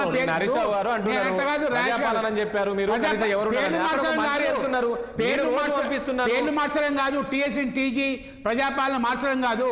మీరు ఇచ్చిన హామీలు బట్టి 5 సంవత్సరాలు గ్యారంటీగా ఉండండి వద్దని ఎవరు అంటున్నారు? పేర్లు మార్చడం. ఇప్పుడు 6 సంవత్సరాల్లో వ్యవసాయం, ఇప్పుడు కేసీఆర్ కిట్ లేదు, గృహలక్ష్మి లేదు, కళ్యాణ లక్ష్మి లేదు, షాదీ ముబారక్ లేదు. 6 గ్యారెంటీల కొరకు 53,000 కోట్లు పెట్టిండ్రు. ఒకటి తెలివిగా చేసిన బడ్జెట్. తెలుగుగా చేసే బడ్జెట్లు ఎట్లా? ఇప్పుడు వీళ్ళు అప్పులు లేకుండా 14,000 కోట్ల అప్పులు తీసుకున్నారు 1 మంత్ లోపల. ఇంకొక 50,000 కోట్లకు అప్పులు అడిగిండ్రు కేంద్ర ప్రభుత్వానికి, ఆర్బీఐకి. అప్పులు లేకుండా ప్రభుత్వం ఏ గవర్నమెంట్ నడవది. కాకపోతే అప్పులు తీసుకున్నది ఇన్ఫ్రాస్ట్రక్చర్ రూపంలో క్రియేట్ అయిందా లేదా అన్నది ముఖ్యం. ఈరోజు మరి తెలంగాణ 10 సంవత్సరాల్లో అన్నిట్లో అవినీతి చేసినప్పుడు ఎట్లా గెలుస్తాం? అన్నిట్లో గెలుస్తామండి. ప్రజలు అంతా గుడ్డి వాళ్ళ ప్రజలతో గెలిచినాక మేము కూడా కదా. వీళ్ళు పేర్లు మార్చిండవచ్చు, ప్రజాపాలన అవచ్చు, టీఎస్ నుంచి టీజీ కావచ్చు. కాకపోతే మీరు అవినీతి ఉన్నది ఎంక్వైరీ చేయండి. కానీ 10 సంవత్సరాల పరిపాలన 10 సంవత్సరాలు గెలిపిస్తారు మన ప్రజలు మమ్మల్ని. డిహెచ్ఎంఏ గెలిపించిండ్రు, డీసీబీ గెలిపించిండ్రు, జిల్లాలో గెలిపించిండ్రు. మరి ఒక్కరు గెలలేదు కాంగ్రెస్ పార్టీ, ఎందుకు గెలలేదు? మరి ఇప్పుడు కూడా పరిపాలించండి, మంచిగా పరిపాలించండి, పేరు తెచ్చుకోండి వద్దంటలేం కదా మేము. 5 సంవత్సరాలు ఇచ్చిన గ్యారెంటీ అమలు చేసి నిరూపించుకోండి. కాకపోతే అవిటి తప్ప, కాన్సెంట్ తప్ప, పేర్లు మార్చుడు, తెలుగుతో విగ్రహం మార్చుడు, వీటి మీద కాన్సెంట్ చేయకండి అనేది. ఎంక్వైరీ చేయండి. కాకపోతే మీ ప్రజా సమస్య దృష్టి పెట్టండి. రైతు బంధు, రైతు ఆసరా అన్నారు, అది ఇంకా మొదలు కాలేదు. కొన్ని ఇచ్చిండ్రు, కొన్ని 2 ఎకరాల వాళ్ళకి ఇచ్చిండ్రు, 4 ఎకరాలు 5 ఎకరాలకు ఇవ్వలేదు. మరి కళ్యాణ లక్ష్మి కేసీఆర్కి ఇట్లేదు, ఆ తర్వాత రైతు బీమా లేదు. రైతు ఇప్పుడు మీకు చెప్పిన హామీలు పేర్లు మార్చడం అంటే ఏంటంటే వీళ్ళు తెలంగాణ ఆకాంక్ష మేరకు ఏ రకంగా ఉందో ఆ రకంగా కేసీఆర్ చేయలేదు అని రియాజ్ చెప్పి. భాయ్ ఉద్యమాల్లో పాల్గొన్నాడు. కాంగ్రెస్ పార్టీ ఇద్దరు పాల్గొన్నారు. రియాజ్ భాయ్ అంటే ఉద్యమకారుడు మాకు తెలుసు. ఇప్పుడు మీకు ఎవరు దాంట్లో ఎవరున్నా ఎందరున్నారంటే ఉద్యమంలో పాల్గొన్నాడు. వేణుగోపాల్ సార్, మీరు ఎందరున్నారు ఉద్యమం చెప్పి పాల్గొన్నారు అట్లా సార్ వేణుగోపాల్ అనవద్దు. కానీ ఇప్పుడు ఏమన్నా విమర్శించి కాదు. కానీ ఇప్పుడు రియాజ్ కానీ కోనరామ్ గారు అందరూ ఉద్యమకారులు, మాకన్నా ఎక్కువ మొత్తం పాల్గొన్నారు. మేము ఇప్పుడు అందరూ కాంగ్రెస్ ఉన్న వాళ్ళు ఎవరు ఉద్యమంలో లేరంటారు. నేనేమన్నా వాళ్ళు ఆత్మహత్య చేసుకోమని చెప్పండి. ఎందరు ఉద్యమంలో ఉన్నారు, ఎందరు వాళ్ళు ఉద్యమాలు అదంటారు. మొన్నటి వరకు కేసీఆర్ అంటే ఉన్నారు కదా, వాళ్ళు ఎంతమంది ఉన్నారు మరి ఉద్యమాలు ఎంతమంది అందరూ పాల్గొన్నారు. పాల్గొన్నారు, ఎంతమంది మంత్రులు మేము ఉన్నారు? అందరం పాల్గొన్నాము. సరే, మీలాంటి ఒకరు ఎంతమంది ఇప్పుడు కేసీఆర్ చుట్టూ ఉన్న వాళ్ళు వాళ్ళంతా ఎంతమంది ఉద్యమాల్లో పాల్గొన్నారు అనేది కూడా ఉంది కదా, అది కూడా ప్రశ్న. 70% పాల్గొన్నారు. దీంట్లో 10% కూడా లేరు. రియాజ్ గారు సార్ ఒక్కటే సార్, నిజంగా వారికి కేసీఆర్ గారి పరిపాలన పట్ల చిత్తశుద్ధి ఉంటే వేణుగోపాల్ గారు మంత్రి అయ్యేటోళ్ళు. సరే విషయం అది కాదు. ఇక్కడ విషయం ఏంటంటే వేణుగోపాల్ గారు ఆయన పాల్గొన్నారు. సార్ వినండి. ఆదిలాబాద్ ప్రతినిధిగా చెప్పుకుంటున్నారు, వారిని అడుగుతున్నారు సార్, ఈ కాళేశ్వరం ప్రాజెక్టు వల్ల ఆదిలాబాద్ జిల్లాకు ఏమన్నా 1 ఎకరానికి ఎక్కువ నీరు మారిందా దయచేసి చెప్పండి. నెంబర్ 1 మిమ్మల్ని అడుగుతున్నాను. వర్షాలు వచ్చాయి కదా. సార్ మీరు వినండి సార్, అదే తుమ్మిడిహట్టి ప్రాజెక్ట్ కదా, మీరే అన్నారు కదా, తుమ్మిడిహట్టి ప్రాజెక్ట్ కనుక ఆ రోజు కనుక బేసికల్గా కడితే ఆదిలాబాద్ జిల్లాకు ప్రయోజనం జరిగేదా జరగకపోయేదా? మీరే చెప్పండి సార్. మీ మాట మీ నోటి నేను వినాలనుకుంటున్నాను. 3వ విషయం మిమ్మల్ని అడుగుతున్నాను సార్, అసలు ఒరిజినల్గా ఈ రాష్ట్రం పేరు దీని పేరు టీజీనే సార్. 2007లో ఎవరు మనకి ప్రొఫెసర్ కేశవరావు జాదవ్ గారు చాలా పదే చెప్పుకుంటూ వచ్చారు. ఆయన కార్కి ఆయన మొట్టమొదటిసారి టీజీ స్టిక్కర్ వేశాడు. వేసే అంతకుముందే మనకి దేవేంద్ర గౌడ్ గారు ప్రయత్నం చేసినారు. టీజీని టీజీగా పెట్టింది మేము సార్, మేము పేరు మార్చలేదు. టీఎస్గా మార్చింది మీరు సార్. ఒరిజినల్ తెలంగాణ ఉద్యమ టీజీనే. నేను చాలా విషయాలు చెప్తాను, కానీ ఇక్కడ చర్చ ఏంటంటే సార్, నేను వారికి 3 ప్రశ్నలు అడిగాను సార్. నేను ఆ 3 ప్రశ్నలకు పెద్దలు వేణుగోపాల్ గారు సమయం లేదు మార్చుకోండి. కానీ సైమల్టేనియస్గా ఈ 13 గ్యారెంటీలను ఇమీడియట్గా చేయండి. ఎందుకంటే పబ్లిక్ ఆశ పెట్టుకున్నారు, ఇమీడియట్గా చేయండి అని. ఎందుకంటే వ్యవసాయ శాఖ తగ్గించారు 7,000 కోట్లు. ఎడ్యుకేషన్ లోపల ఇంటర్నేషనల్ ఎడ్యుకేషన్ అన్నారు, దానిలో మరి బ్రాహ్మణ పరిషత్కు లేదు అమౌంట్, తర్వాత షాలిముబారక్ లేదు, కళ్యాణ లక్ష్మి లేదు. కనుక నేను ఆ రిక్వెస్ట్ ఏంటంటే మీరు ఎంక్వైరీ చేయండి, పేర్లు మార్చండి, సైమల్టేనియస్గా మీరు ఇచ్చిన హామీని ఇంప్లిమెంట్ చేస్తే పబ్లిక్ అయినా వాళ్ళు 100 రోజులు టైం అడిగారు. మీరు ఎందుకు అంత తొందరగా ఎందుకు విమర్శిస్తలేరు? డే 1 నుంచి వినండి ఒక నిమిషం. రేవంత్ రెడ్డి గారు ఏమన్నారు, 3వ తారీఖు నాడు మా గవర్నమెంట్ వస్తుంది, 3వ తారీఖు నుంచి రైతు బంధు వేస్తాను ఆయన. మేము అనలేదు. 9వ తారీఖు నాడు సోనియమ్మ వస్తుంది, 9వ తారీఖు నుండి 200 యూనిట్లు ఉచితమని చెప్పి ఆయన అన్నాడు. మేము అనలేదు. రైతు బంధు ఆగడానికి మీరే కారణం అంటున్నారు. మరి ఆ రోజు హరీష్ రావు కామెంట్ చేయకుండా ఈ రోజు టెన్షన్ అంటే వాళ్ళు ఇచ్చిన అదే చెప్తున్నా. మేము అందుకనే 5 ఏళ్ళ ఆర్డర్ సిద్ధంగా ఉన్నాము, 100 రోజులు కాదు. వీళ్ళు 13 గ్యారెంటీలు ఇంప్లిమెంట్ చేయండి. మేము చేసిన తప్పులు ఎంక్వైరీ చేయండి, కానీ పేర్లు మార్చేది కాన్సన్ట్రేషన్ కాకుండా డెవలప్మెంట్ కొరకు చేయండి. నేనేమంటున్నా, ఈ రోజు వీళ్ళు డే 1 నుంచి గెలిచిన తర్వాత మీ అవినీతి పైన ప్రస్తావిస్తున్నారు, అదే చేస్తున్నారు. రేపు లోక్సభ ఎన్నికలు వస్తున్నాయి. ఇది ఇబ్బందిమైన పరిస్థితి కదా మీకు? అంటే కావాలని చేస్తున్నారు వాళ్ళు. ఇప్పుడు మేమేమంటామంటే ఎంక్వైరీ చేసుకోవచ్చు కదా, 2 నెలలు 3 నెలలు టైం ఉంటుంది కదా. ఎంక్వైరీ పేరు మీద కేసీఆర్ని బదనాం చేయాలి, బీఆర్ఎస్ బదనాం చేయాలి అన్నదే వాళ్ళ కుట్ర. ఈరోజు ఒక పక్క బీజేపీ ఏమంటారు, మీరు సిబిఐ అన్నారుగా, సిబిఐ ఎంక్వైరీ అని వాళ్ళు, ఇటు వీళ్ళు విజిలెన్స్ అని ఎంక్వైరీ వీళ్ళు. మేము సిబిఐకి ఒప్పుకుంటున్నాము, ఎంక్వైరీ విజిలెన్స్కి ఒప్పుకుంటున్నాము. ఎంక్వైరీ చేయండి. ఎంక్వైరీ పేరు మీద పార్టీ నాయకులను బదనాం చేయకండి. We ready to face any consequences. చూద్దాం ఏం జరగబోతుంది. థ్యాంక్ యూ అండి వేణుగోపాలాచారి గారికి, అదేవిధంగా రియాజ్ గారికి, రాజునేత గారికి, కోటేశ్వర గారికి చర్చలో పాల్గొన్నందుకు మీ అందరూ కూడా ధన్యవాదాలు. చూసాం కదా, మొత్తానికి 2 పార్టీలు అయితే ఈ ప్రాజెక్టులో చుట్టూ అయితే తిరుగుతున్నాయి. మరి ఒకవైపు విజిలెన్స్ విచారణ అయితే చేశారు, గత ప్రభుత్వంలో తీసుకున్న నిర్ణయాలపైన మరి ఏ రకంగా విచారణ చేస్తారు, మేడిగడ్డ పైన మరి నిజంగా బాధ్యులపైన చర్యలు తీసుకుంటారా ఏంటి? మరి అదే 13th రోజు ఎమ్మెల్యేలంతా తీసుకెళ్తున్నారు ఇటు ముఖ్యమంత్రి ఎటు మేడిగడ్డకు. మరి అదే రోజు ఇటు 13th రోజే నల్గొండలోని బీఆర్ఎస్ పార్టీ బహిరంగ సభ పెట్టింది.